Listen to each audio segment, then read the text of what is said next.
Assalamualaikum warahmatullahi wabarakatuh. Perkenalkan, nama saya Humaira Laudi. Saya mahasiswi dari YIN Sultan Amai Gorontalo.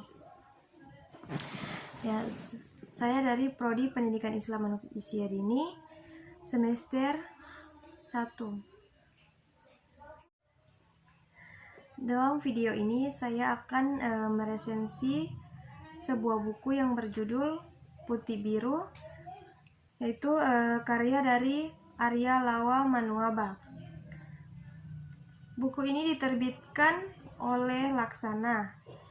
Cetakan pertamanya yaitu pada bulan September tahun 2019.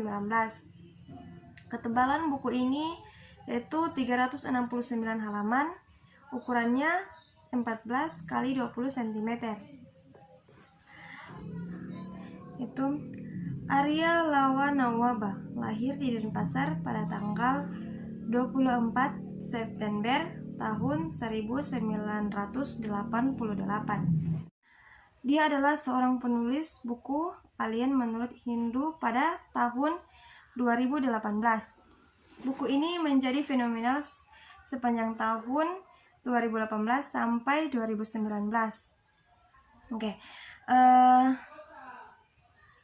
Novel Putih Biru adalah novel keduanya.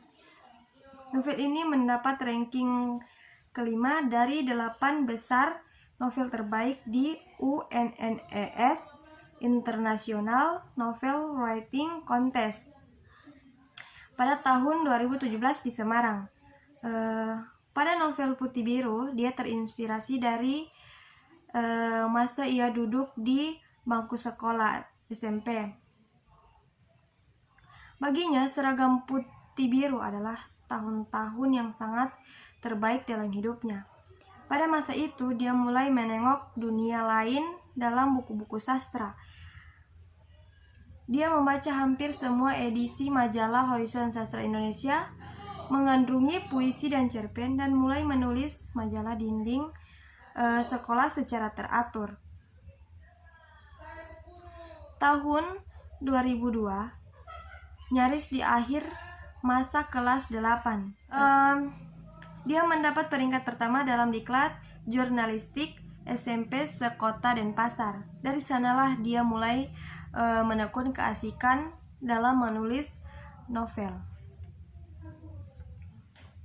Kita menuju ke sinopsis dari novel Putih Biru ini. Novel ini menceritakan tentang seorang anak yang bernama Made Sanjaya. Ia berusia 14 tahun dan dia adalah SMP kelas 8. Kesehariannya, dia selalu menaiki dia selalu menaiki sepeda tuanya untuk mencari bunga pacar. Saat menuju pulang rumah, sepeda tuanya yang sering dia naiki rusak, sehingga tidak bisa dinaiki. Dia harus mengeluarkan begitu banyak tenaga hanya untuk berjalan dan menenteng sepedanya. Sesampainya di rumah, dia mengiringi sepedanya ke sisi rumah. Rumah menurutnya adalah satu-satunya tempat yang paling tepat untuk memuntahkan atau meluapkan semua api kekesalan. Entah kenapa, sesampainya di rumah itu dengan segenap tenaga dia melucuti seteng sepeda dari kantong plastik bunga tersebut. Setelah itu ia menendang sepeda tuanya karena dia merasa kesal. Sepedanya lagi-lagi rusak. Dan ketika dia sedang menenangkan diri, itu dia berbaring di rumahnya sambil menenangkan diri. Tiba-tiba kakaknya datang. Tetapi kakaknya ini sudah mengetahui apa yang sebenarnya yang terjadi pada si adiknya, pada si Made, yaitu adiknya. Karena sebelum dia melihat adiknya, dia melihat sepeda yang sering dinaiki Made sudah tergeletak. Tiba-tiba kakaknya datang melihat adiknya.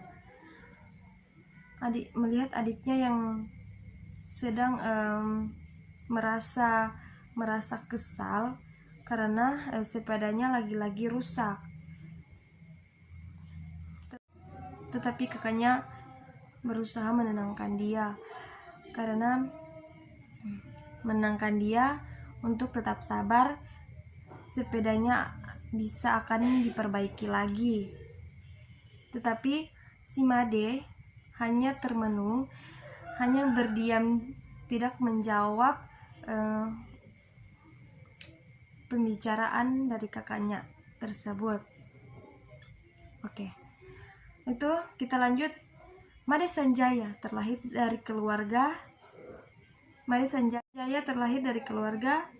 yang kurang mampu. Walaupun dia terlahir dari keluarga yang kurang mampu, tetapi dia memiliki kelebihan dan prestasi. Kelebihan dan prestasinya yaitu bisa memecahkan soal aljabar dan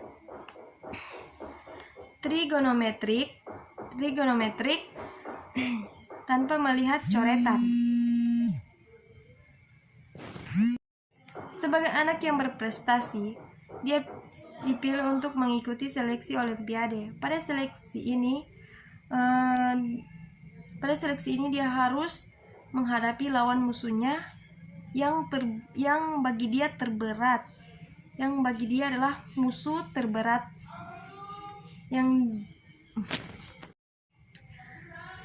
pada seleksi ini dia harus menghadapi lawan musuhnya yang menurut dia adalah lawan terberatnya, yaitu yang bernama Ketut Sujana.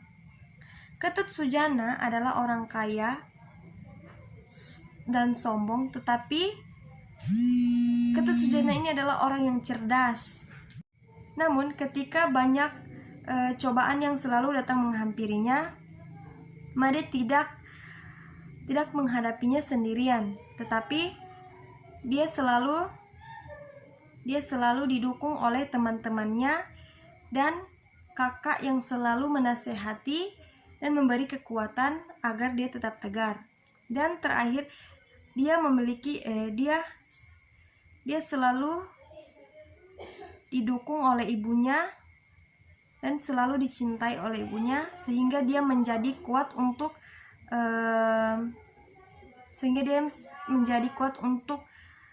bisa melewati cobaan yang selalu datang kepadanya.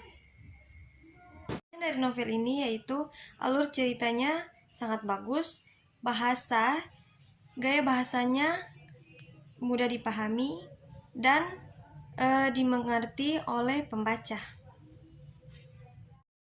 Dari cerita ini saya dapat mengambil pelajaran hidup, yaitu kita harus bersyukur atas apa yang telah Allah berikan dan tidak mudah putus asa ketika kita selalu mendapat cobaan dari Allah Subhanahu wa Ta'ala. Kekurangan dalam novel ini yaitu novel ini masih ada beberapa bahasa yang tidak dimengerti dan penulis tidak menjelaskan waktu yang jelas. Sebagian alur cerita ini tidak menjelaskan secara rinci tokoh-tokohnya. Baiklah, itu hasil resensi saya pada buku yang berjudul Putih Biru. Mohon maaf jika ada salah dalam pengucapan. Saya undur diri. Wassalamualaikum warahmatullahi wabarakatuh.